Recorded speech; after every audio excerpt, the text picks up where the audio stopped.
Guys, welcome back to Cause Before Symptom. My name is Urban, covering for Pastor Carner again tonight. It is the 30th of September, 2024. We got a good show for you tonight. We're going to be talking about a potential mass casualty event that Congress is planning for, what they're calling a 28th Amendment. And if we got a little bit of time at the end, we're going to cover some of the predictions coming from the groundbreaking book, Behold a Pale Horse by Bill Cooper. I'm going to let some people tune in. We're going to take a chance to get your blood boiling a little bit. Stay tuned, guys. We'll be back in a moment.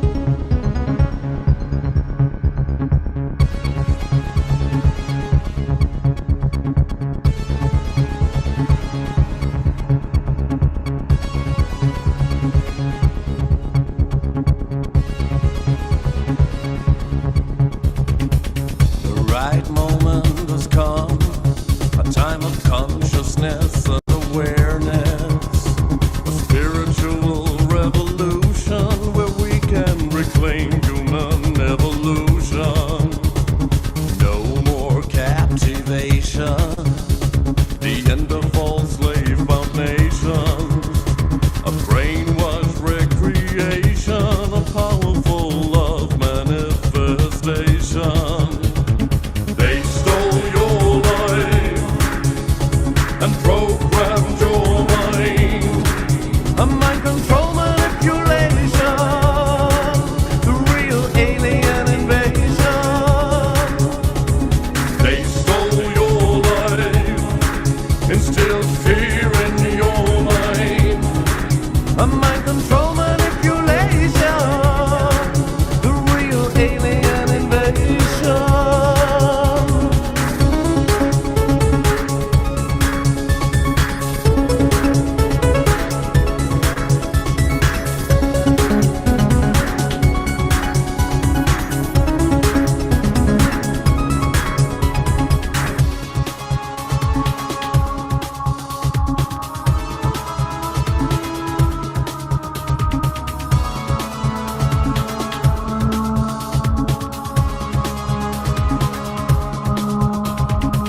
The last chapter's begun. We're standing now by a crossroad. We all have to make the decision whether or not to join the truth mission. The people are coming together, awake and aware more than ever. A spiritual levitation. Let's lift the shadow veil from the nation.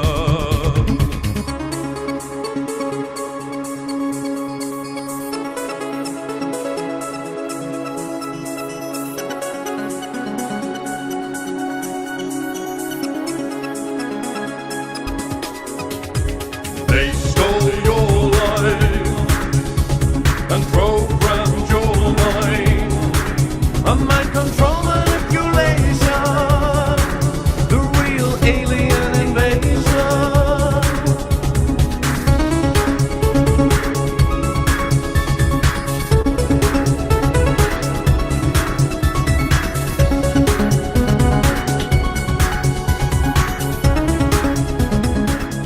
That it is, guys. It is a true alien invasion. We live in trying times. It's interesting the things going on. Manipulation. I don't know what to think anymore. So tonight I got a good show for you. We're going to be talking about a mass casualty event that could be potentially taking place. What Congress is talking about, the 28th Amendment they want to propose to replace mass casualty of 100 or more members of Congress. They're talking all of a sudden about a 28th Amendment. And I think I want to talk about some of the predictions of Bill Cooper's Behold a Pale Horse. Not sure how many of you guys know who Bill Cooper is or listen to his radio show that aired back in the 90s. But we're gonna pay a little respect to Bill because uh, shortly after 9/11 he was taken out. Actually, it was like November right after. They took him out. You know, he predicted 9/11 live on radio, and they couldn't have that. So you know, they sent an undercover cop in, and him being within his rights, you know, he used his Second Amendment rights and you know defended his home, and you know they set him up. They took him out. But we're going to talk a little bit about who he was, and we're going to look at some of the predictions he made in his book, and we're going to just see how spot on, how accurate he was. So this will be kind of a current news episode, what's going on in the world. Um, and I've got a couple video clips just to refresh your guys' mind from the Masters Mahon podcast. Nothing too crazy, just maybe about 15 minutes of clips of some of the most important parts that I feel apply to today. And it also applies with what Bill Cooper was saying in his book. So, guys, we're going to start off. We're going to talk about this mass casualty event. So, what I did was, you know, if you Google this, you're going to find very limited results. For anyone that doesn't know, you need to be using Yandex, which is like I guess it's a Russian search engine. It's actually very unfortunate that Russian search engines give you more of what appears to me to be truthful information than Google, you know, domestic search engines. It's yandex.com. If that doesn't work because it seems like they're trying to make it harder for people to access, you can use yandex.ru. And yeah, you guys, if you've not tried it, just go and try it. You know, take 5 seconds, go to Yandex, type in something you know is going to be censored in Google.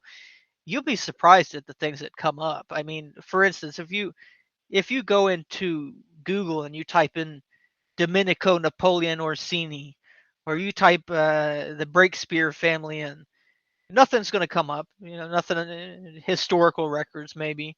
If you go to Yandex and you type that in, on the other hand, you're going to find all kinds of information. So it just goes to show, you know, Google's become full-on communist, fascist, censorship. It's ridiculous. So, first article I was able to find about it: lawmakers prepare for a mass casualty event. They push constitutional amendment to undermine election integrity in a national crisis.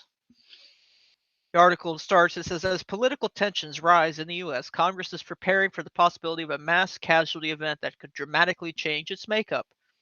With recent assassination attempts and increasingly heated public discourse, lawmakers are considering drastic steps, including a possible constitutional amendment that would allow for the direct appointment of House representatives in the event of mass vacancies. According to the Constitution, any emerging vacancies in the House must be filled through elections, unlike Senate vacancies, which can be filled by appointment.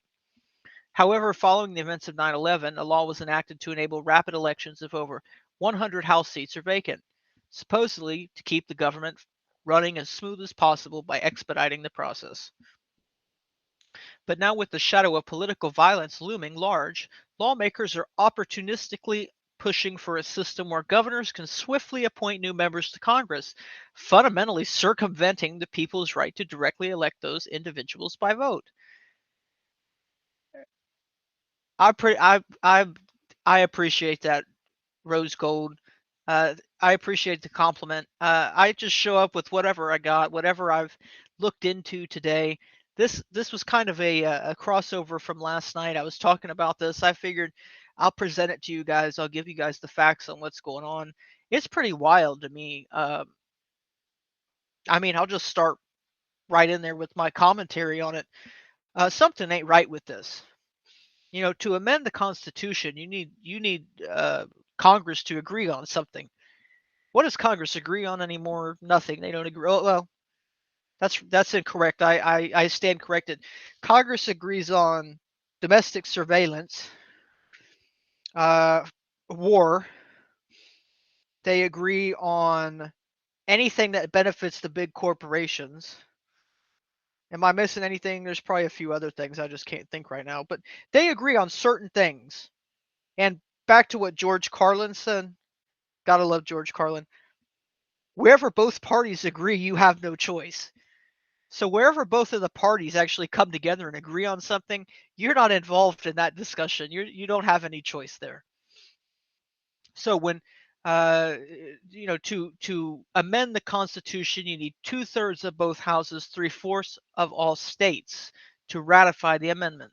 So it needs a lot of bipartisanship. Uh, let's see, 2/3, roughly 67%, and then you need 3/4, which is 75% of all the states. That's going to require some teamwork. So just by this logic, which I believe is sound. If there's any logical fallacy here, please point it out. But because it will require significant bipartisanship, which is rare nowadays, almost impossible unless it's the right subjects, I would be inclined to believe that whatever the hell this amendment they're talking about is not in favor of the American people. It has nothing to do with what we want, and of course, it's taking the people's right to elect the replacement members of Congress. I don't know what the hell that's about. It's very specific too. All of a sudden, if 100 members die, then you guys have no vote. What's going on, Edge? Welcome back. We appreciate seeing you again tonight. We're talking about a potential 28th Amendment where if 100 or more members of Congress die in a mass casualty event, basically we have no choice. They're going to leave a list of cronies to appoint. That's all it is. They'll, honestly, the Congress members will never probably even make these lists.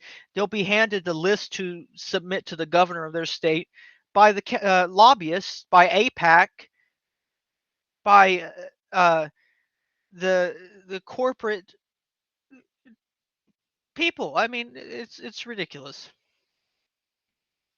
In other words, they're about to consider it.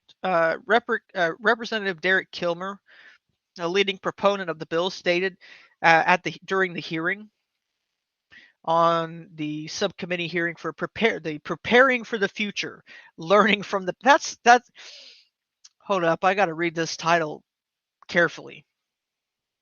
During a subcommittee hearing on preparing for the future by learning from the past. What kind of cryptic title is that? What during a subcommittee hearing on preparing for the future by learning from the past? Okay, that's probably got some occult significance to it if I had to guess. Lawmakers gathered to discuss the amendment. Representative Derek Kilmer, a leading proponent of the bill, stated during the hearing, quote, Congress hasn't fully considered the implications of a mass casualty event affecting members and the impact it would have on our ability to function in times of need, unquote. Kilmer is pushing for the bill to be called to the floor for a vote. Under the proposed legislation, elected representatives would be required to compile a list of potential successors deemed qualified to serve in Congress. In the event that a House member's seat becomes vacant due to the death or incapacitation, a state governor would have only 10 days to appoint someone from this list, allowing for a replacement until a special election can be held. Although intended as a temporary measure until special elections are held, it raises the question of whether unforeseen emergencies could arise, delaying the election, allowing unelected representatives to remain in office longer than expected. The bill could set a dangerous precedent, particularly in a time when public trust in the electoral process is already fragile. Yeah, it really does baffle me that they're discussing this when people in this country fairly don't have any faith in the electoral system. And here's the deal. Deal is if you're Democrat, if you're Republican, if you're in the middle, it doesn't matter. I think at this point we've all seen enough to have questions at the very least. And I can't say no the answer, but we're going to know in November, which I believe, God, at this, Lord, I just realized that on the East Coast, it's the 1st of October, which means Election Day is in 6 weeks. Lots going to happen in October, I have a feeling. James talked about the October surprise, very ancient term. I don't know. I don't know what's going to happen this month. We've got very little time to go, and the way that it's looking is that anything could happen. You know, the Middle East is exploding. Uh, I've heard that there's a potential strike that's going to be happening with port and dock workers along the East Coast. I just learned about that today. I didn't really have a chance to put anything together on that, but that would be a good show potentially for Pastor Carner to discuss, is this potential dock workers strike. It seems that the news isn't telling you about that. Oh, another thing. Okay, that's happening now. Yeah, I've just heard about that today. I haven't had a chance to look into it much. I've been pretty busy today, actually. However, if that's happening, guys, we need to prepare for the cost of goods to go up. Gas is going to go up. It's only going to get worse, which is interesting because an election year, it's a bad idea to pull things like that. But we're going to talk about Armageddon here shortly. Armageddon programming. I'm going to replay that clip for you about what that really entails. I think they're getting ready to pull the trigger. They want to pull the trigger. They want to bring in these reforms. Perfect example. Social Security numbers have gotten leaked. Honestly, I should have done a little section on that. But you know what? Actually, let's see. Let me find the article on it, and I'm going to just give you guys a little briefer because that's actually really interesting.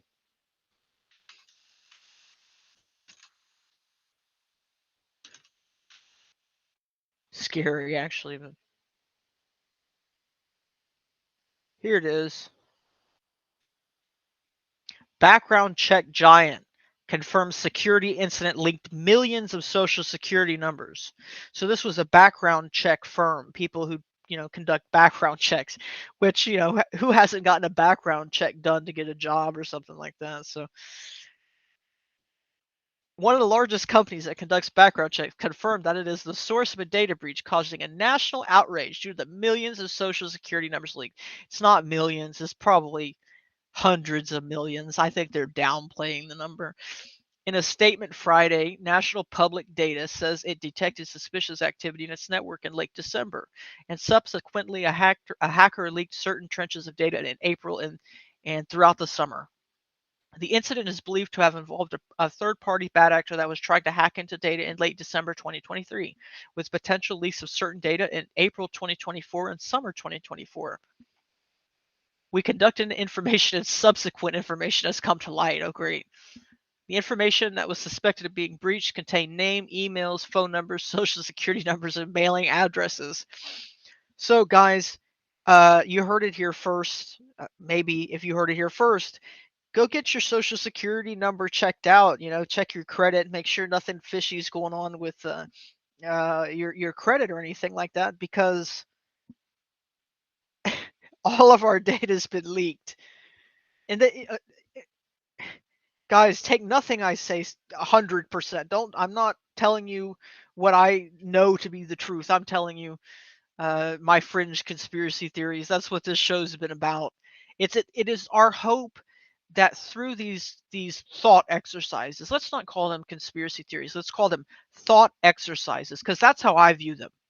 I view them as thought exercises. What if? It's a possibility, one of many different possibilities. So, yeah, it's very possible that all of our data has been leaked. Get yourself checked out. Just take precautions. That's all I'm telling you to do. Make sure that nothing's fishy is going on with your identity or anything like that. If you get any weird text messages or emails about your application that you filed to buy something, just get it checked out. Yeah, definitely keep tabs on it. So again, back to what I was saying, a meme that I saw today talked about your social security number's gotten leaked. Okay, let's bring in a digital ID, and they have already brought that in. If you have an iPhone, now you can certain states are allowing you to add your ID to Wallet or Apple Pay, and it can be scanned or whatever. Uh, I wouldn't be surprised. Let's put it that way. I would not be surprised if something like that comes in, or at least a digital based system. Guys, we got a really interesting interview coming up. Let's see, let me check the date just so I get it right. We got a good interview coming up on the 6th of October. We're going to be talking to an associate of mine who's actually done some extensive research. And here's the sneak preview. You guys are going to hear it here first. Uh, Maximus Inc. If you guys are keen on research, do just a slight little bit of research, and I'll put his X account link in the description. Maximus Inc. We're going to bring him onto the show. James is going to interview him. That'll be we'll be doing the interview on the 6th, so I'm not sure when it'll come out. Probably 2 days after that, Monday, Tuesday, Wednesday. James will edit it up and put it out. But we're going to be doing an interview with him, and he's going to be bringing you some information on Maximus Inc. What we've learned from him is that Maximus Inc. No doubt a reference to the Roman Maximus clan, the Orsini, the Breakspear. Uh, this company owns all of the medical databases.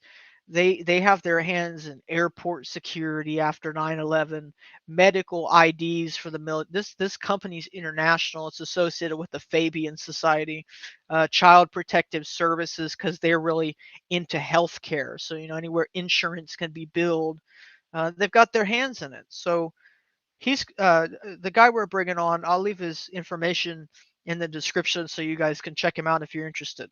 He's done some great research into this company. It really does seem like it's affiliated with the Vatican. This just being an international company, especially the name Maximus. We really do believe this is a big catch. They've got their hands everywhere. Um, so it wouldn't surprise me if they'll be involved in bringing in this digital ID. They have the most government contracts out of any contractor. They're the biggest part of the, I guess, military industrial complex, but nobody's heard of them. That's the most interesting part of the whole thing. That's a preview. I'm not going to spoil the the core of it. I'll let that come out in the interview when we do it. But yeah, just start looking into Maximus Inc. if you're really interested. You'll be surprised at what you find. So I'm not going to read that whole article. I will leave the link to this article in the description as well. I want to get back to what I had planned just so I can get it done in a timely fashion. So back to this 28th Amendment. Let's see. Following the election in 2020, Trump supporters stood in unity at the Capitol building on January 6th to protest the certification of the election over fears that their votes were disenfranchised by fraudulent activity. They set up January 6th. It's a way to associate the people. Let's say the QAnon people. I mean, completely independent of QAnon being fact or fiction. What they've done is in the zeitgeist, the group mind, they've associated QAnon, fringe conspiracy theories with this media script of insurrection. We know it wasn't an insurrection. I mean, if you haven't, and I'm guessing everyone here knows what's really going on, but if you haven't, you should watch some of the raw footage of what went on that day. Definitely not an insurrection. Uh, a a protest that got out of hand, maybe. Did Trump incite it? Honestly, from what I can see, no. I don't believe he did incite it. Uh, it's a bit odd to me. Um, but we know they'll do what they're going to do. Yeah, here it is. During the protest, supporters were ushered into the building by officers in what appeared to be false flag operation to frame patriots as insurrectionists. There it is. Despite no proof of the claim and therefore no insurrection charges against anyone arrested. Case in point. Many Republican voters are understandably on edge as we approach the upcoming election as fears of disenfranchisement that marked the last election continue to grow. Grab a drink, my throat's dry. Unlike last time, voters are now more aware of potential fraud as they prepare to scrutinize the electoral process closely. The moment voters get a whiff of suspected fraud, there will likely be an immediate uproar. This year, we're going to know if the election is rigged beyond all doubt, if it's still winnable. We're going to know. And once we know, there's no going back from it. And honestly, I think either way, if Trump wins or if Kamala wins, I think either way there's going to be a massive uproar, and we're going to get into that later. This begs the question of if this recent legislative maneuvering is a desperate attempt by the regime to shield itself from the inevitable backlash. I didn't even think about that. That's a great interpretation of a potential or population that feels betrayed yet again. Are they gearing up for not just an electoral contest, but a full-scale confrontation from the people whose votes they continue to undermine? That's very interesting. I'm surprised that I didn't think about that. I'm smart in a lot of ways, sure, but sometimes just something as simple as that escapes my mind. Another reason that they could be proposing this, leave some of their crony names with the governor before the election results, and make sure that the people who need to be in control are still in control. The implications are chilling. Ultimately, it's clear that the elite in Washington are more concerned about maintaining their power than truly representing those who they are meant to serve, and this bill further proves that. So that was the first article. Um, it sounds shady to me. And if they even manage to get this pushed through, if they manage to make any leeway on this, we should all be concerned about it. It doesn't matter if it makes its way into law. Uh, we need to just be asking questions. Anytime you see some story in the news talking about this law or that law, you need to look at what they're not telling you about, what laws haven't made it into the news, the things they're not talking about. They've made that ever so harder in modern times. People have lost their capacity to ask questions, and their part they've obfuscated it pretty well. Lawmaker, this is another article, suggests the 28th Amendment focuses on a terror attack. Lawmakers say it must be easier to quickly fill 100 or more House vacancies. The current rules, under ordinary circumstances, an open House seat must be filled by a special election, a process that can take months. In the wake of 9/11, a new law stipulates that seats must be filled within 49 days of a mass casualty event, resulting in at least 100 vacancies per roll call. The problem, even the expedited timeline of 49 days is too long in a time of national crisis, says Representative Derek Kilmer, a Democrat from Washington State. And most states won't be able to meet the deadline anyway, he previously argued in an essay at The Hill. Kilmer has worked with fellow Democratic Representative Emanuel Cleaver II of Missouri and GOP Reps Brad Wenstrup of Ohio and William Timmons of South Carolina on an alternative. Proposed remedy. Under the suggested amendment, lawmakers would submit a list of 5 names of people from their own party to the governor as potential replacements in the event of a mass casualty event.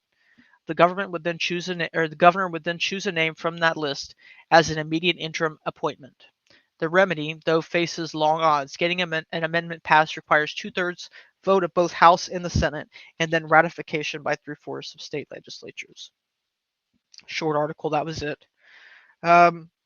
Guys, something's fishy here.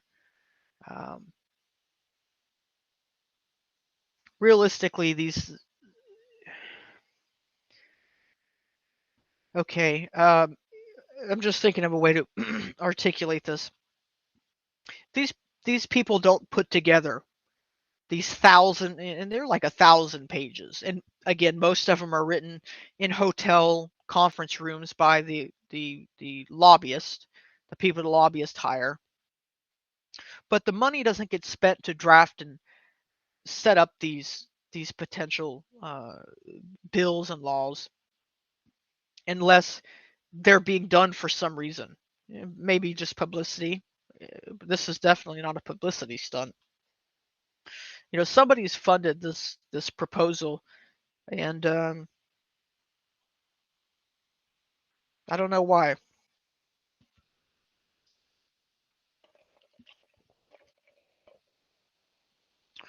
So, what we're going to move on to next, we're going to talk about some of the predictions made in "Behold a Pale Horse," which was written by Bill Cooper. Um, Again, I should have got the date. Let me get the date when it was published. I want to make sure I'm correct.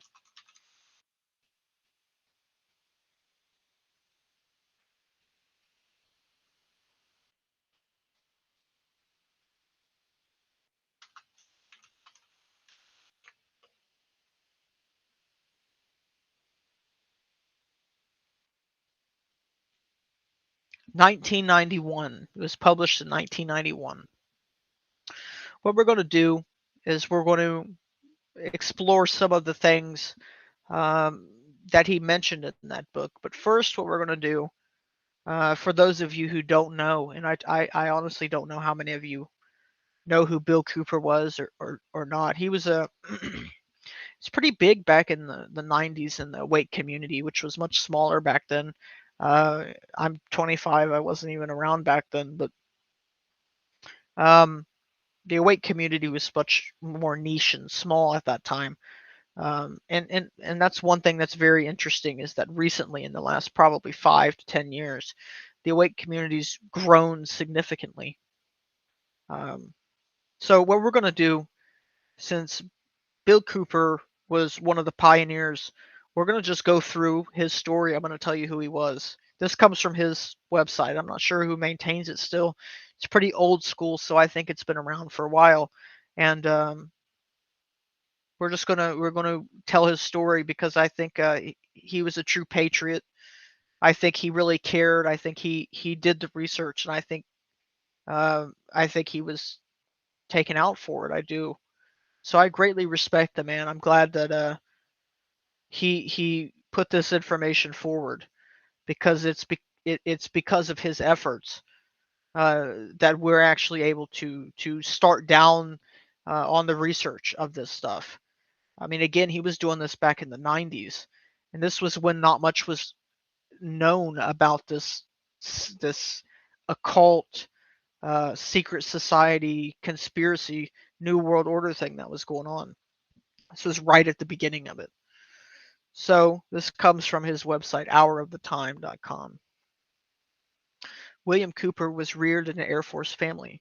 As a child, he lived in many different countries, graduating from Yamato High School in Japan. Since he has traveled through or lived in many different foreign countries, Mr. Cooper has a worldview much different than most Americans. William served with the Strategic Air Command, U.S. Air Force. He held a secret clearance working on B-52 bombers, KC-135 refueling aircraft, and Minuteman missiles. William received his honorable discharge from the U.S. Air Force in 1965. William joined the U.S. Navy, fulfilling a dream previously frustrated by chronic motion sickness. He served aboard the submarine USS Tiru, SS-416, USS Tombigby, AOG-11, Naval Support Activity Da Nang RVN, Naval Security and Intelligence Camp Carter RVN, Da Nang Harbor Patrol RVN, Dongha River Security Group RVN, USS Charles Berry DE-1035, Headquarters Commander-in-Chief Pacific Fleet, USS Oriskany KVA 35 or 34. So the guy was very prevalent in the Vietnam War and that period of military history. Cooper was a member of the Office of Naval Security Intelligence, serving as a harbor and river patrol boat captain at Da Nang in the Dong Ha River Security Group. Cua Viet, Republic of Vietnam. William Cooper was awarded several medals for his leadership and heroism during combat, including 2 with V for valor. He served on the intelligence briefing team for the Commander-in-Chief of the Pacific Fleet. William was the petty officer of the watch and designated KL-47 Specot operator in the CNCPLFT command center at Maklapa, Hawaii. There he held a top-secret QSI security clearance. William Cooper achieved the rank of First Class Petty Officer QM1E6 after only 8 years of the naval service, a difficult task in any branch of the United States military.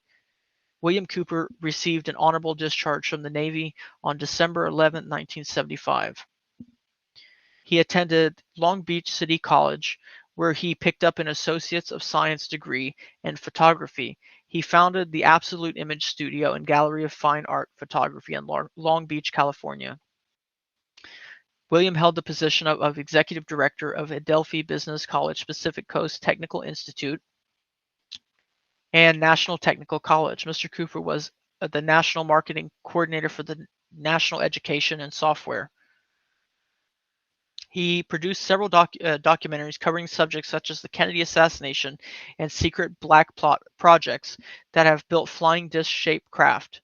William is an internationally acclaimed radio personality broadcasting the hour of the time on WBCQ, worldwide shortwave 7.415 megahertz from 10 p.m. until 11 p.m. Eastern Standard Time, Monday through Thursday nights. He is the author of Behold a Pale Horse. The book has become the best-selling underground book of all time. It is read and promoted by word of mouth by people of all races, religions, and nationalities. Mr. Cooper is a world-class lecturer, one of the few other than supporters, monarchs, and popes who have appeared at Wembley and London. William Cooper has lectured for 10 years in every state. Wow, I didn't know that. That was interesting. William Cooper, trustee, has founded for Harvest Trust, the Kaji News Service, Veritas National full-size newspaper, the Intelligence Service, Harvest Publications, and has helped over 700 low-power FM affiliate stations get equipped and on the air, including the station he manages as trustee for the Independence Foundation Trust, 101.1 FM Eager, Arizona, broadcasting to 7,000 people. Under his leadership, the Harvest Trust ventured into the publishing trade. The first book under the Harvest Trust imprint was Oklahoma City Day 1 by Michelle Mary Moore, the definitive classic on the Oklahoma City bombing of the Alfred P. Murrah Federal Building on April 19, 1995. Shortly after the bombing, Rush Limbaugh read a White House memo on the air during his broadcast, which named William Cooper the most dangerous radio host in America. Mr. Cooper considers William Clinton's pronouncement the greatest compliment that he's ever received. That's pretty funny.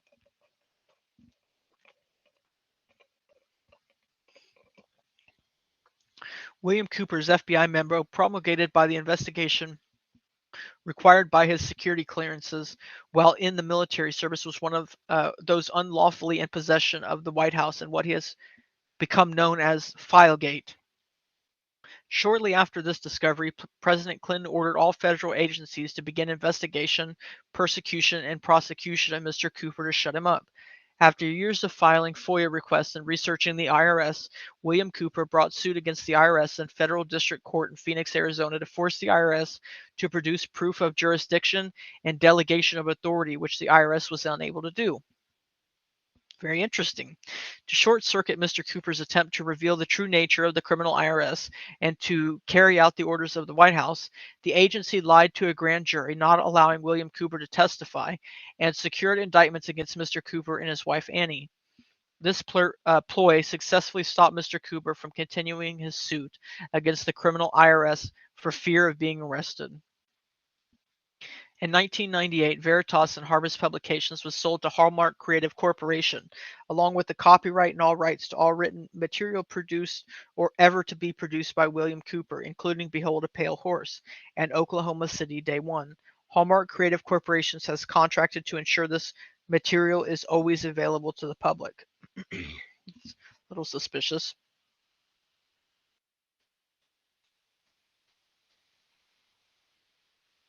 Well, I guess if they've contracted, I mean, I'd have to see the contract, but I don't know. This anytime you have an author who publishes work, one of the number one things they'll do is they will start publishing the book, and they'll add specific misdirections, specific things that um, are kind of right but take you in a complete wrong direction.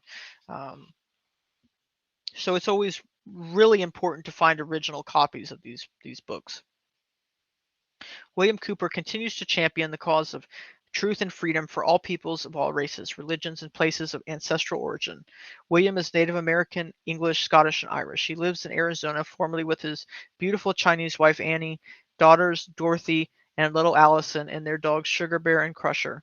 In March of 1999, William sent his family out of the United States for their security. He now lives and works alone with his two dogs, one rooster, and one chicken. And again, this was back in 2001. It says update November 2001. Bill was killed by Apache County Sheriff's Department during a raid on his home in November of 2001. He is now buried on a hill in Eager, Arizona. So, yeah, he was, in my opinion, he was the real deal. He had conviction, he had morals, he had grit. He believed in something, he stood for something. Uh, and in one of his Mystery Babylon broadcast, episode 2, right at the very beginning, it says, "By revealing this information, I've sealed my fate." And in hindsight, poetically, he did.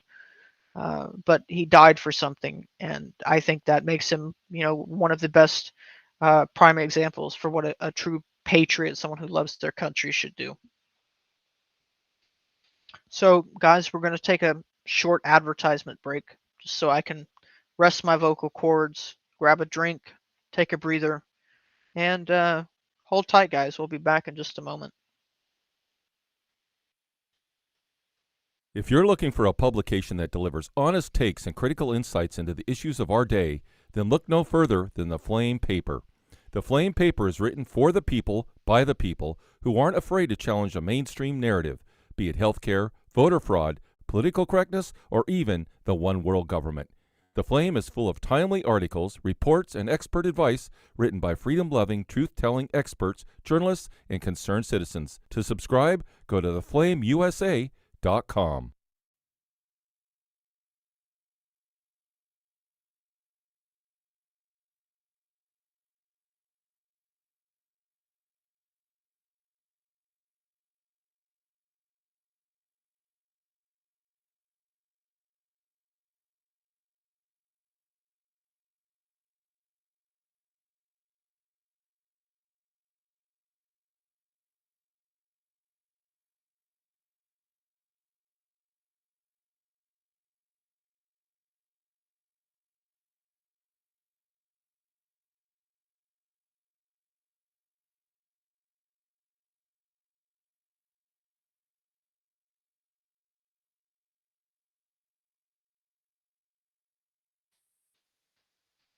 Alrighty, guys, we're back. So next up, for the last two things I have on our slate for tonight, what I'm going to do is I'm going to talk about some of the predictions that were actually made in his book Behold a Pale Horse.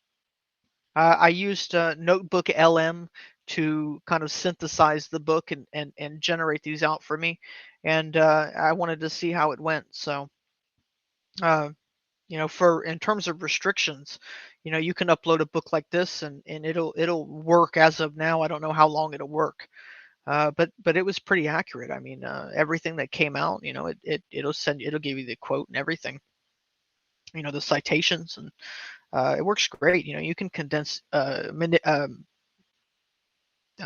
information from a book down in so little time now. It's fascinating. Predictions for the future. Here are some predictions for the future made in the book Behold a Pale Horse. 1. A new world order will emerge, achieved through various means such as staging events like earthquakes, wars, economic collapse, and even extraterrestrial landings. The author believes this new world order is a goal of the powerful and secretive group, and they are willing to manipulate global events to achieve it. World population will be culled, with many dying between the time of the book's publication and the year 2000, and those who resist will be sent to concentration camps to be cured of their nationalism. Sounded crazy for a while, but then we've had Hillary Clinton get up there and say that Trump supporters need to be re-educated or reintegrated or some crap like that. So I don't know how far off is it. A global economic system will be established, replacing cash and aiming to eliminate crime while placing individuals under total control. This prediction builds on the idea that the individual freedoms will be sacrificed for the greater good, as envisioned by those in power. The public will be kept ignorant of the truth, particularly about extraterrestrial life. Those who attempt to expose the truth will be silenced. The author cites the death of James Forrestal as an example of the lengths to which the powerful elite will go to maintain secrecy. Traditional religions will be suppressed and replaced by state-controlled religion. This prediction suggests a future where spiritual beliefs are manipulated and controlled by those in power. The United States Constitution will be effectively nullified by treaties like the UN Charter, the Promise for Peace or whatever bullcrap they just did 2 weeks ago. Guys, everything that he said here, I mean, maybe with the exception of the concentration camps to be cured of their nationalism, most of this has happened. I mean, this isn't even fringe anymore. Most of this stuff is, easy. New World Order will emerge. I mean, they've been throwing that term around for years. Population will be culled. I've got a video on my Rumble channel of Bill Gates saying we need to depopulate Earth to save the planet. And I got a strike for that on YouTube. Global economic system will be established. Look at BRICS. Replacing cash and aiming to eliminate crime while placing individuals under total control. Look at China, CBDCs, the videos. I think it was a 3-part video series that James just did on Ripple, XRP replacing the US dollar. Public will be kept ignorant of the truth. That's true. We already know that. Particularly about extraterrestrial life. That's very interesting because you go and you look at what's known as Blue Beam, the Blue Beam Project. The whole idea, in my understanding, is that they're going to introduce aliens. And if you go back to all of the Hollywood programming, aliens are your friend. Remember, aliens are your friend. Trust the aliens. They're friendly. In reality, the aliens are, fallen angels, demonic spirits, and they're going to reintroduce them to society. The military has potentially made a deal with these entities, and they've revealed that they always lie. So, if there's a day where the aliens come, just remember they will always lie. I believe that the elites are actually being manipulated by these entities. That's my best guess. The way that I look at it is whatever these elites know that we don't know, whatever information they're privy to that we're not privy to, they're convinced that they need to do this to save the planet. I believe that they think that they're saving the planet. I think that whatever they think they're doing, they're helping people. Most people, most of the worst people in history thought they were helping or benefiting someone. So I think that these entities are actually manipulating the elite. They're telling them you need to do this to save the planet. You need to get rid of these people to save the planet. there's nuance to it. I mean, it might be more akin to a schizophrenic delusion, but I think that they genuinely believe, or they genuinely are convinced of something, uh, with some type of good reason. That either it's something that we don't know, or they're being manipulated and misled. Traditional religions will be suppressed and replaced by state-controlled religion. I think this could be boiled down to the whole idea of like the psyops and the Catholic Church now coming out and saying all the different religions are the same path. Listen. I'll even leave that argument out of it. Uh, take that statement aside. Why is the Catholic Church, which has spent thousands of years burning people alive for having the wrong religion, why are they all of a sudden coming out saying it's okay, you could be any religion you want, they're all the same? Does that not register to anyone as a little suspicious? So yeah, maybe traditional religions being suppressed, replaced by a state-controlled religion. You have all these ecumenical religious councils. All of them are filled with Freemasons, Jesuits, stuff like that. So to a certain extent, he is right about that. But let's say maybe that one he was not as spot on as the other ones. It hasn't completely happened yet. Number 6, the Constitution being nullified by treaties like the UN Charter. That one, it's eerie because that just happened 2 weeks ago, a week ago. I don't even remember. Methods for control and impacts on individuals. Control through ignorance and distraction, the manipulation of education, disintegration of the family, control of media, and by rewriting history.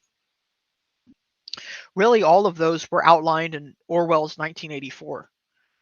All of those were very core themes of 1984. I mean, that's the main character's job, uh, is to edit the history, to change the history, the disintegration of the family. I'm going to make the case uh, shortly when I play these video clips for you that the disintegration of the family was very much on purpose. It had to do with the disintegration of sex education, the disintegration of gender roles, programming in cartoons, desensitization. So control through ignorance and distraction. The next one is control through economic manipulation.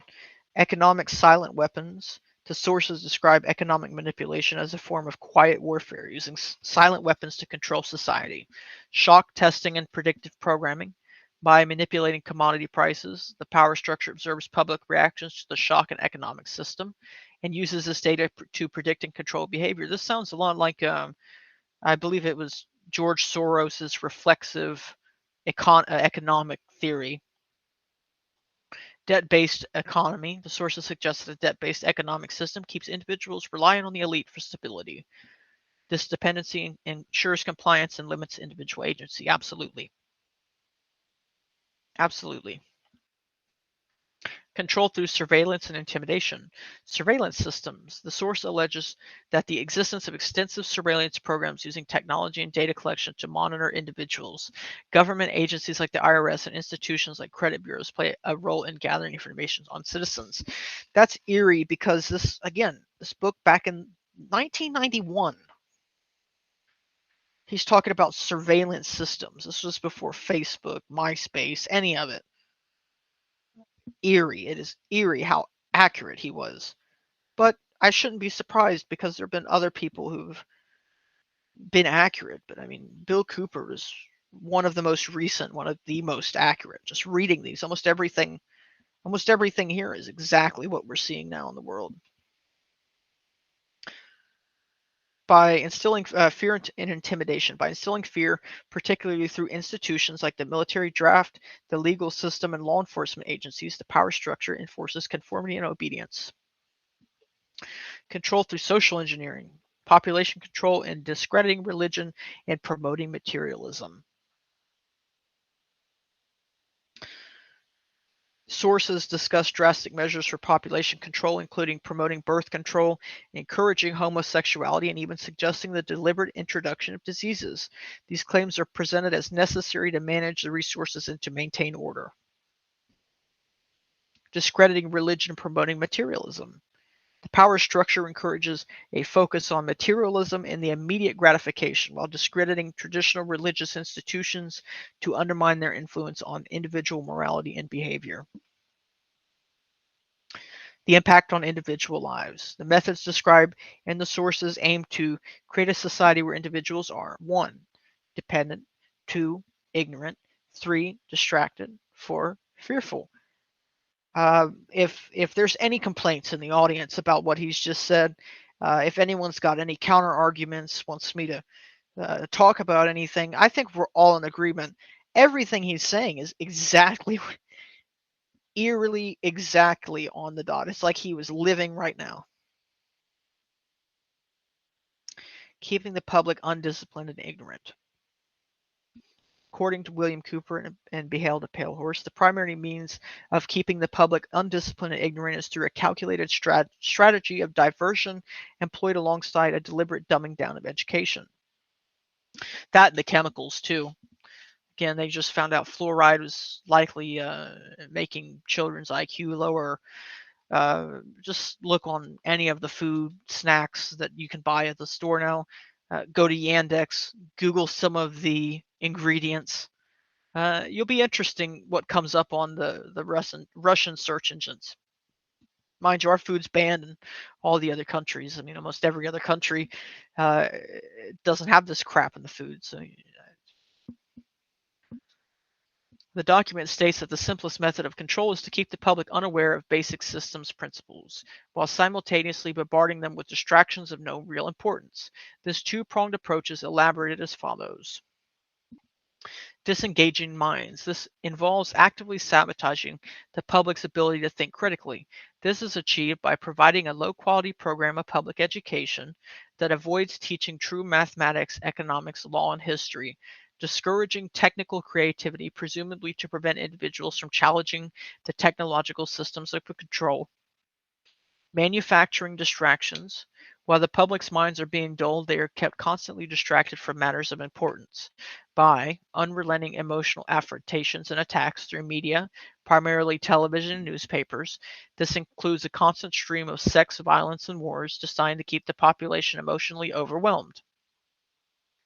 Providing an excess of what they desire, junk food for thought, while depriving them of what they truly need, such as knowledge and critical thinking skills. Essentially, Cooper argues that the powers that be intentionally create a system where the populace is perpetually bombarded with stimulating but meaningless distractions, all while receiving an education deliberately designed to prevent them from developing the critical thinking skills needed to see through the facade. This creates a public primed for manipulation, easily swayed by emotional appeals and superficial arguments, and ultimately undisciplined and ignorant of the true workings of power. So, from what I'm seeing, it seems like you're a little late. I'm not going to lie to you. It's okay though. You can rewind the stream. I don't plan on going too awful long tonight. I have to be up early in the morning. It's almost 1 a.m. here. So that was the bulk of the show, but I've got a couple of clips that I wanted to play for you just to kind of elaborate on these things, these topics. The first is if you guys were with me the first time I guest hosted, we actually played the Masters Mahon podcast. We presented it to you so you guys could hear it, but there were a couple of important clips and sections of it that I just want to play again because I think that they're fundamentally important to this whole scheme of things. So the two clips that I picked out, the first one was how sex was made shameful in society. This being the ultimate erosion of gender roles and the breakdown of the nuclear family. And the second is a clip on what he terms Armageddon programming, which is this kind of drive towards the edge of a cliff that we're currently on right now. You open your eyes any day of the week and a chemical plant's blown up, a hurricane's blown in, a wildfire, earthquake, stock market crash, bombing of, every day you wake up it's something else. So that's kind of Armageddon programming. So guys, let me play these clips for you, offer just a slight amount of commentary on them, and we'll wrap it up there, guys. I mean, just some food for thought tonight. Kind of just wanted to bring some of these things to mind so that we can think about them. Wanted to definitely recommend Bill Cooper's work if you guys haven't heard of him. And we're going to leave off with this. These little bits from the Masters Mahon podcast.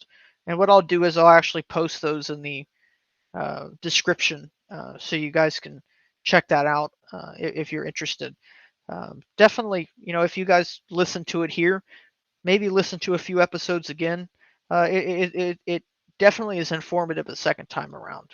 So with that, guys, let's go ahead and have a listen.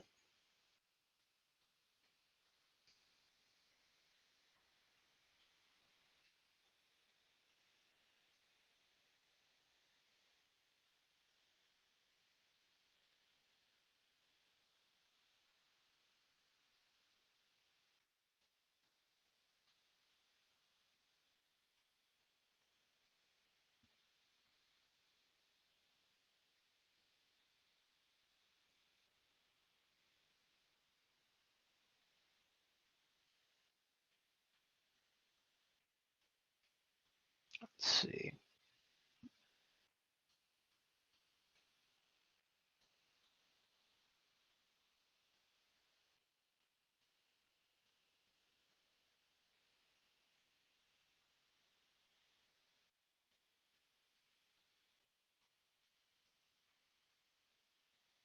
Getting caught in the lie, and they may not be able to lay again with the intended. Lying about laying is, I did not have sexual relations with that woman, Miss Lewinsky. Indeed, I did have a relationship with Miss Lewinsky that was not appropriate. So the gist of this book is, and there was a purposeful disconnect in human sexuality, starting with the Kinsley Institute in America, particularly in terms of boys. We used to educate our boys and girls more intelligently when it came to sexuality. It is also true that prior to the invention of the Emerald City and the free sex movement of the Brave New World, farm boys and farm girls witnessed the process of sex early on. Boys and girls understood that if they wanted to increase their parents' rural estate, they had to participate in getting the best stallions with the best mares, the best bulls with the best cows, the best roosters with the best hens, and the best drakes with the best ducks, and the best sires with the best bitches. Bark. Woof, woof. The process of how this was done was witnessed annually, and in the case of our Randy Drake, every 20 minutes by land and by sea. I remember the first time I saw a stallion extend his proposal to a young filly who caught his eye. It didn't seem possible that that much love could fit inside him, or her for that matter. Parents then weren't afraid to explain the situation in easy enough terms depending on the age of the child witnessing the bull in the field. Stop steaming up my tail! What are you trying to do, wrinkle it? Either way, sexuality was better understood in terms of reality. It was then that this happened to your grandfathers and, for some of our listeners, to their great-grandfathers. Nazi Germany had a plan to sexualize America's children.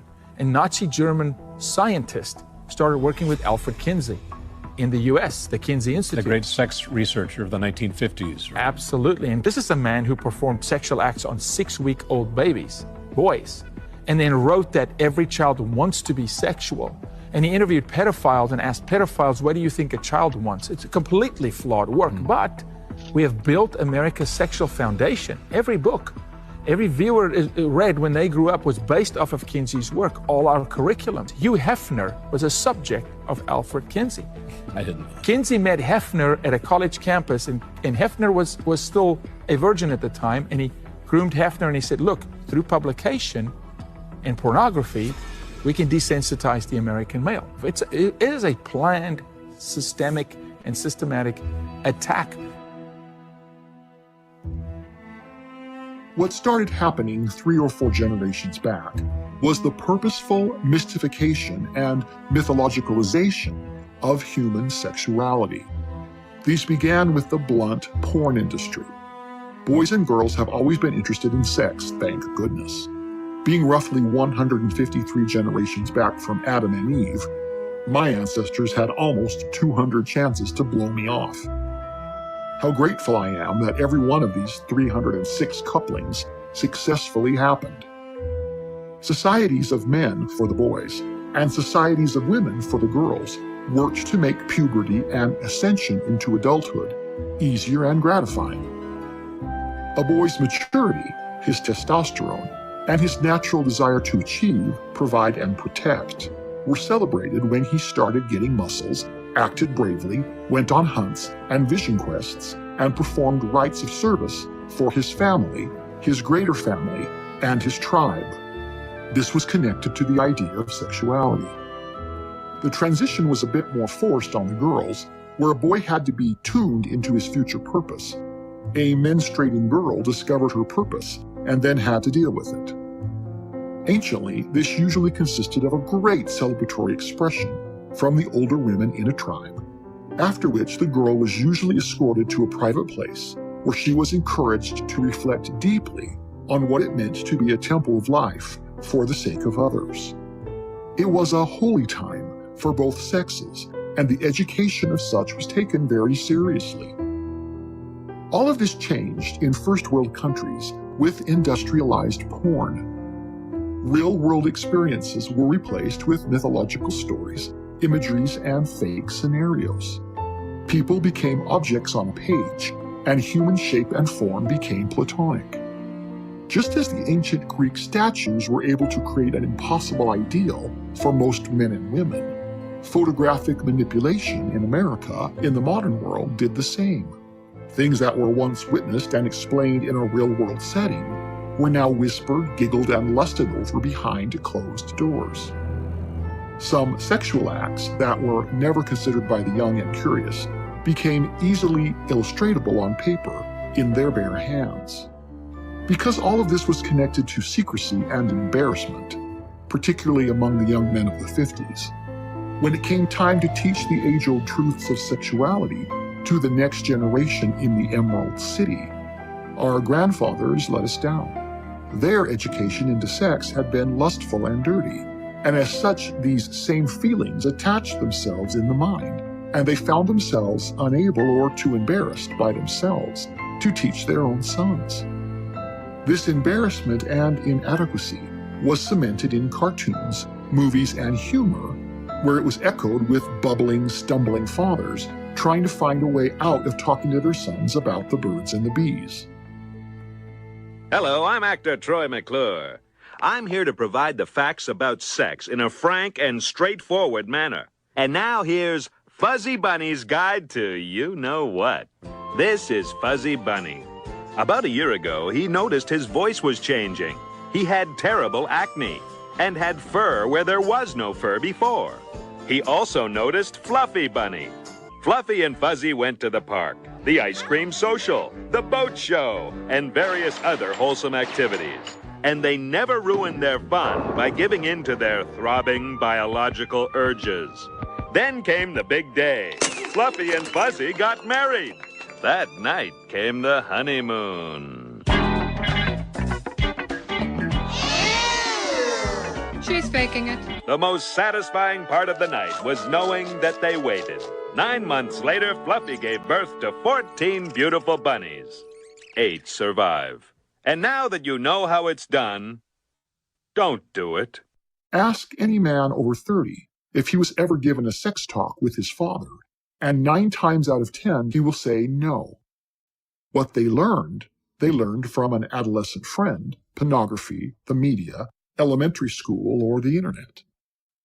It is a shocker that brave men, willing to go to war to defend our nation and families, have been reduced to bubbling morons when it comes to their own penises.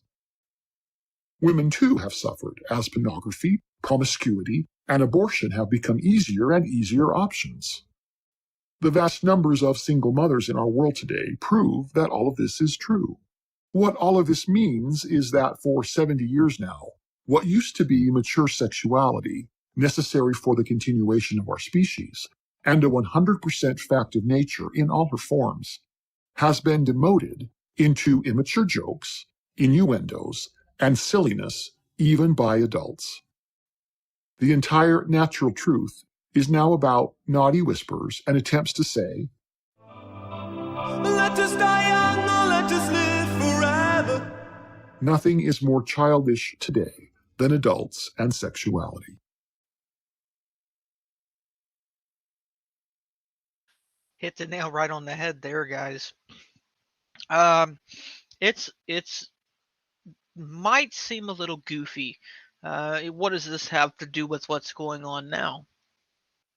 I say it has a lot to do with what's going on now, because in the last 10, 15 years, you've had a boom in the amount of divorce, the amount of dysfunctional families.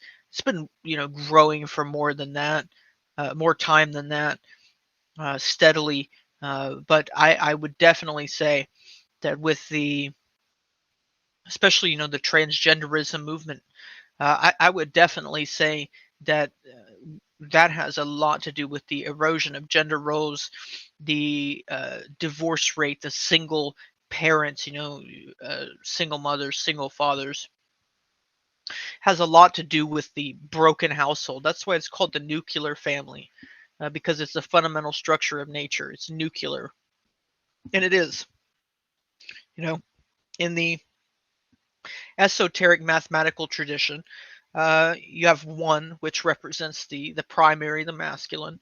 You have 2, which represents the feminine, the negative. Then you have 3, which represents the child. And that structure is found in the atom: proton, electron, neutron. That structure is found in the family: mother, father, child. You can't be a father if you don't have a child. You can't be a father if you don't have a mother to make the child with. All of these 3 identities depend on each other, quite like the Holy Trinity: the Father, the Son, the Holy Ghost. They're all intertwined. You can't be called a mother if you have no child. So to be a mother, you have to have a child. To be a mother, you have to have a corresponding father. These structures are very embedded into the natural order of things. But when it comes to sexuality, it's being capitalized on. In my opinion, it would heavily have to do with cartoons, television shows, the way that these gender roles are presented. For instance, look back at any Disney cartoon. Look at let's say the male characters. They're all very passive, very wimpy, until something triggers them, and at which point they become enraged. That is the overall pattern. Mickey Mouse, Mickey Mouse is by all means a pussy until someone messes with him or his, and then he goes off, and that's when the action starts. So this is a basic fundamental structure that has been capitalized on, and it is my belief and the belief of Master Smehan that this has to do with the hijacking of sexuality, the sexual force. So that's the next clip we're going to talk about. Now, those who don't remember or haven't listened, what he's actually referring to in this short clip I'm about to play is the book The Catcher in the Rye, which has been associated with like 5 different assassins. So he does a breakdown of it. It's very interesting. And that's kind of one of the foundational works of this. It's an expertly designed programming book. But it's important to remember that this process has been expounded on, it's been adjusted, and that it's everywhere. It's in all of the cartoons. It's in all of the TV shows. You just got to understand how to look at them, and you will see it very plainly. It's very obvious what's going on. So let's go ahead and play that clip for you guys, and then we're going to wrap it up for tonight.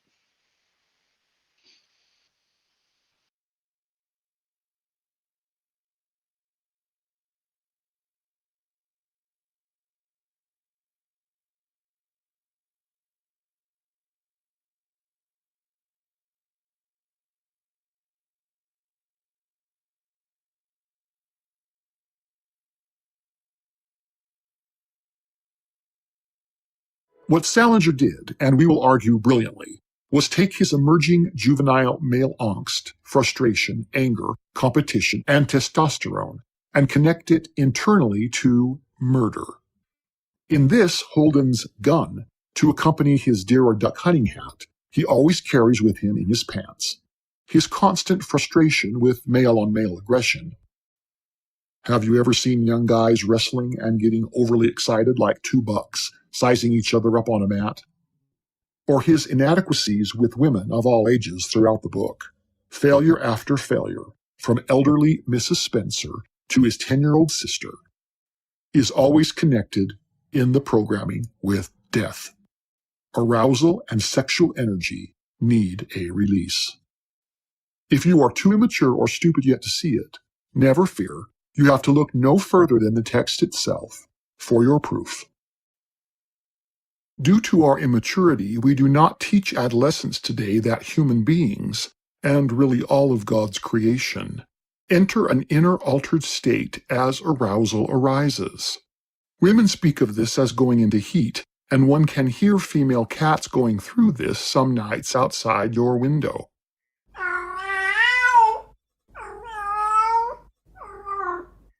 Human women know that such times can be emotionally very difficult to manage. Human males find their experience to be a mixture of hyperfocus and some amount of robotization that can be very difficult to shut down once it is turned on. I'm a mechanical boy, like a mechanical toy. That's because I'm a mechanical boy. Male arousal is designed to climax with a various and as sundry parts are timed to work in an exact order. In fact, males reach a point where they lose control, and once that moment is reached, the outcome is inevitable. There is even a split second where they tense and freeze, guaranteeing the bullet will hit its mark. This is called the little death in the occult, and when such an act is displayed on an altar before a coven, the moment a man freezes, his little death is celebrated by the naked gawking wizards and witches. These altered internal states and their physical outward manifestations make up what they lustfully refer to as sex magic. Sex is like a drug. Drugs are sorcery in the occult. No adult needs this explained to them, but their teenage children do.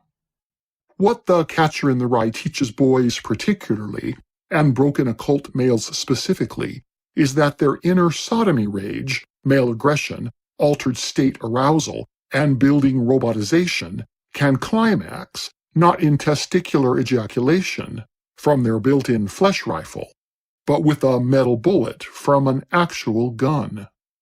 The very same physical robotization that takes over males rhythmically, and in which they eventually reach a point of no return, can explode in murder, making the freeze before the little death a freezing of the mind as the fist pulls the metal trigger.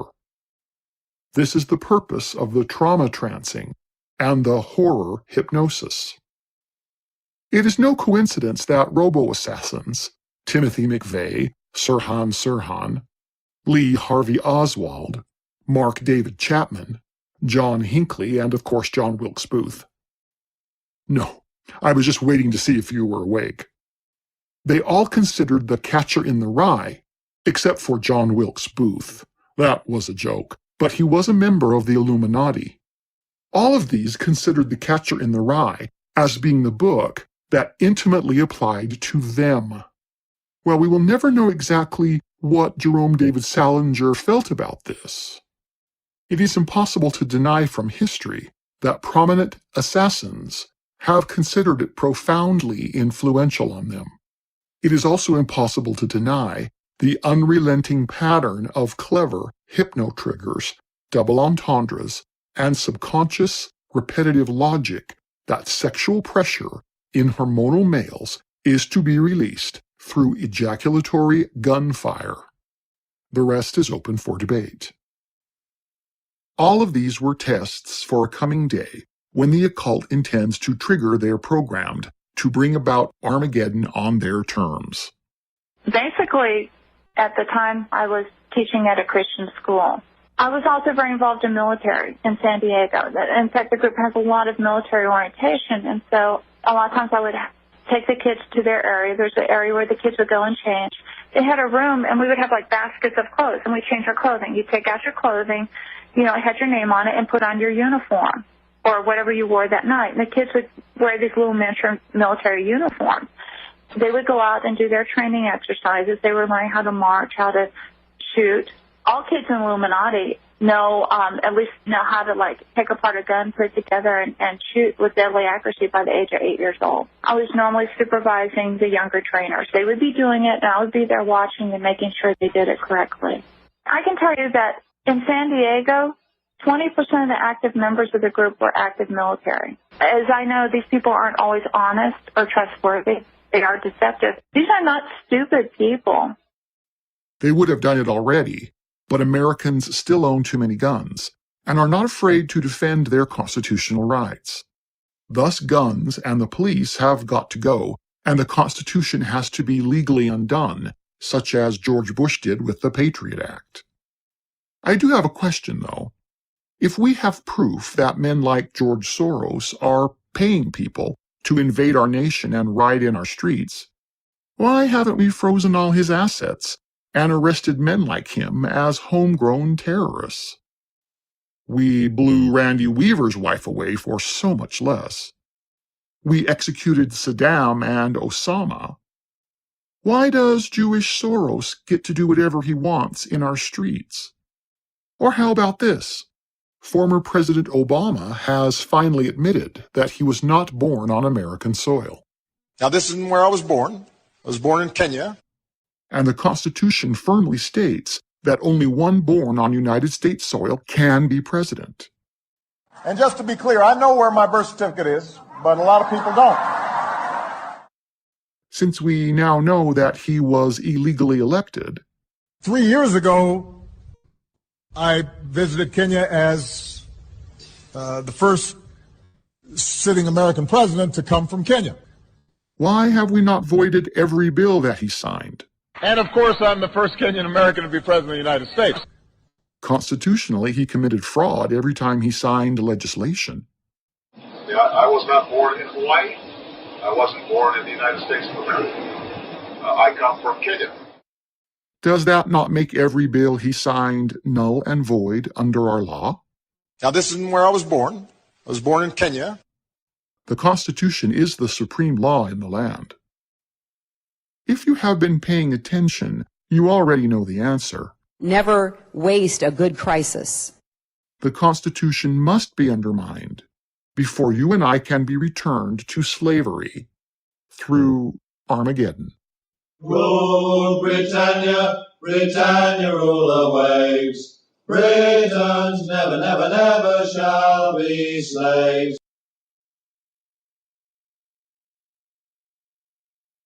So,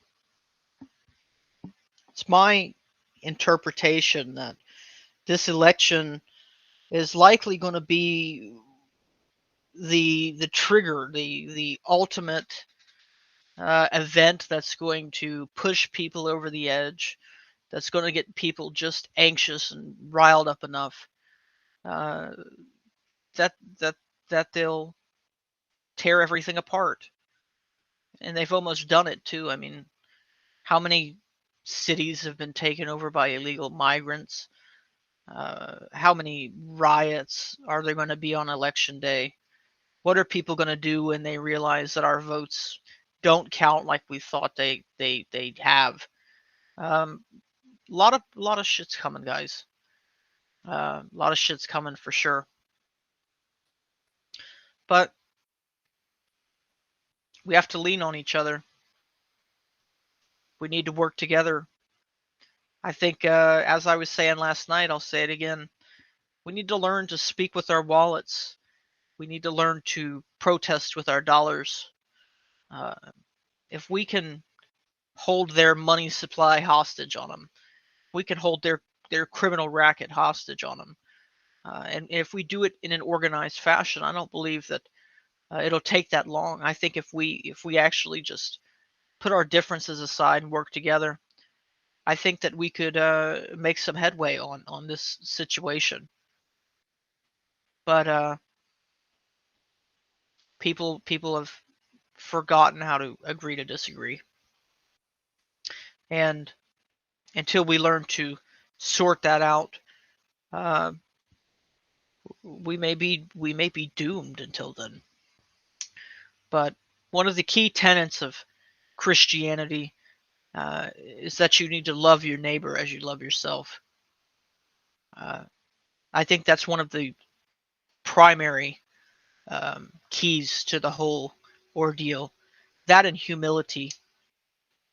Very, very rarely will you ever find a humble person who's hard to get along with. Honestly, I've yet to find a truly humble person that's hard to get along with.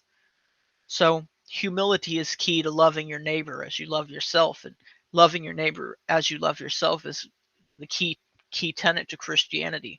So the hardest thing for people to master.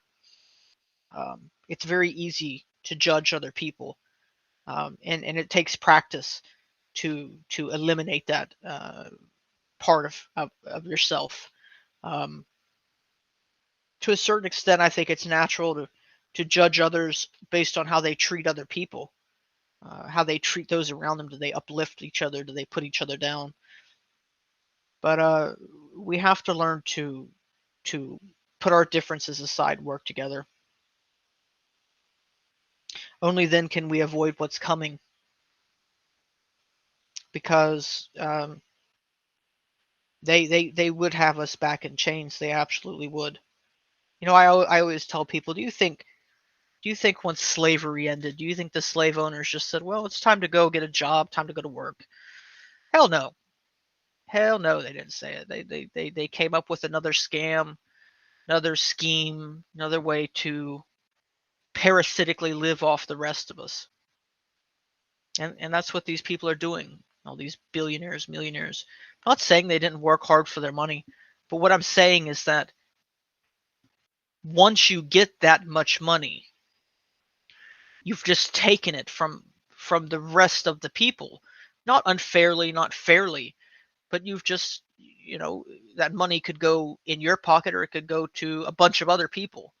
But once you have that all in your possession, you're quite literally parasitically living off of the energy of other people, because money is just a store of energy. That's all it is. If you pay me $18 an hour to do something, well, that $18 is then worth 1 hour of my energy. So money is just a store of energy. So, when you amass that much wealth, you're just literally parasitically living off the energy of other people. And that's probably one of the reasons that the love of money is the root of all evil. But I would say money is power. Power corrupts absolutely and leads you right back into the love of money. So, but guys, if there's any questions, comments, concerns from the audience, any last comments before we get out of here, that's all I had for tonight. I just wanted to kind of present some of these things, get you thinking. Hopefully something that I said brought you to some interesting conclusions that you hadn't had before.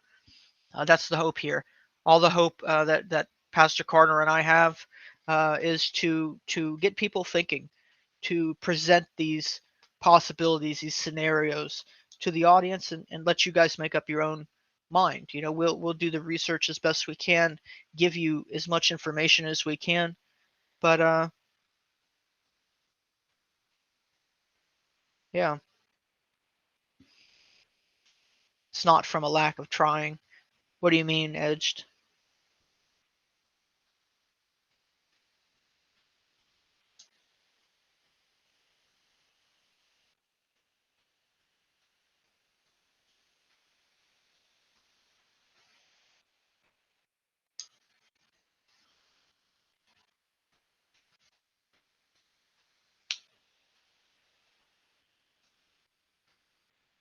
By the way, guys, James is going to be back tomorrow.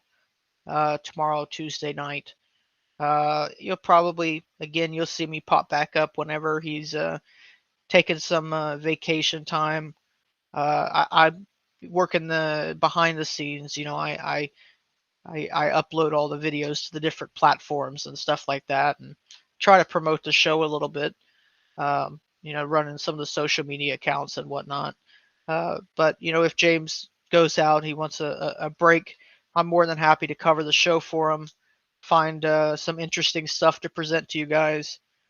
Not a problem, man. I appreciate all you guys tuning in, all you guys sticking around and hanging out with me. I enjoy doing the show for you guys. Just honestly, you get into the zone, and I just start rambling on about these things and giving you guys my thoughts, and that's what it's all about.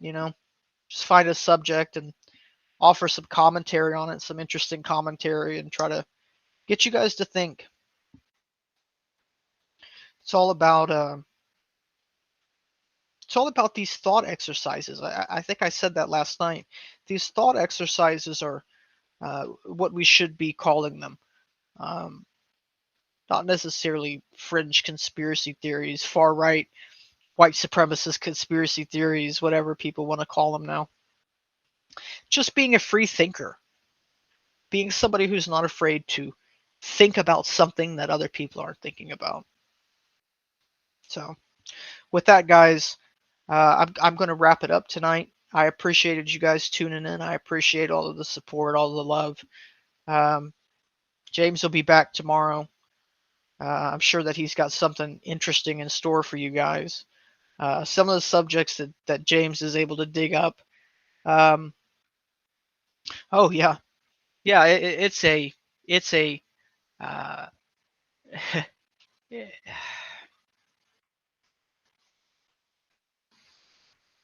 it's an ancient system. This slavery system. It's an ancient parasitic system, and at the end of the day, these people are parasites. I mean, past a certain point, the whole economic principle does depend heavily on the extraction of labor, the extraction of value. And to make a profit, you have to seemingly cheat the person doing that labor out of a little bit of value. So, you make a profit. If you're paying him exactly what you're going to sell his labor for, then you wouldn't be making any money. But if you say these things that I'm saying right now, you'll be labeled a communist, a socialist. But this is just basic economic theory that really does hold some weight. I'm not saying that one way to look at things is correct, but I'm saying that all of these different perspectives hold weight, and you have to understand what's really going on. Most people don't understand that economics is really a electrical system. It absolutely is. That's why you have a charge. You charge somebody money. It's an economic battery. I don't know if anyone in the audience watches or has seen Rick and Morty, but there's that episode where they go into the car battery, and they show up in a black cube, and there's like a little city inside of the battery, and they have to fool them into thinking they're gods that have come down. And I don't remember exactly how it goes, but that's more realistic than most people actually want to believe. Really, we do form a little bit of a battery-like system. It's a little eerie. But guys, I appreciate you tuning in. I'm getting out of here. I got to be up early in the morning. I got some stuff to do in the morning. It's late here. It's 1:30 on the East Coast. Let's see, what would that be? That would be 10:30 on the West Coast. So, guys, I appreciate you tuning in. Thank you again. And we'll have something cool for you tomorrow. But thanks for tuning in, guys. We love you. We'll see you again next time. Take care, guys.